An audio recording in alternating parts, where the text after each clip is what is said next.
नमस्कार. आज आठवड्याच्या पहिल्या कामकाजाच्या दिवशी शेअर मार्केट सुरू झाल्यापासून तेजी होती. दिवसभर तेजी टिकून होती.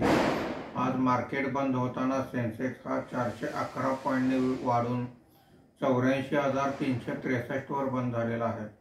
निफ्टी हा 133 पॉईंटने वाढून 25,843 वर बंद झालेला आहे.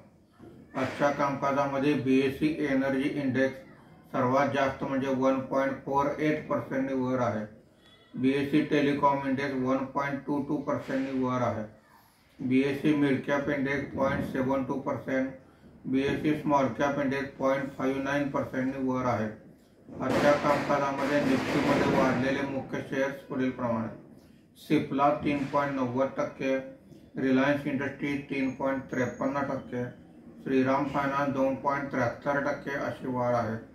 आज निफ्टीमध्ये घसरलेले मुख्य शेअर्स पुढील प्रमाणे: ICICI bank 3.22%, JSW steel 1.56%, Mahindra and Mahindra 1.32% अशी घसरण आहे. आज FIIने 790 कोटी रुपयांचे, देशी वित्तीय संस्थांनी 2485 कोटी रुपयांची खरेदी केलेली आहे.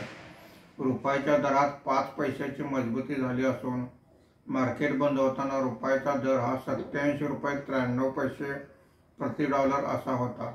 उद्या म्हणजे मंगळवार दुपारी 1:45 ते 2:45 या दरम्यान शेअर मार्केटमध्ये मुहूर्ताचे व्यवहार होणार आहेत. तसेच बुधवारी दिवाळीच्या पाडव्यानिमित्त सुट्टी आहे. त्यामुळे आपण गुरुवारी पुन्हा भेटूया. धन्यवाद.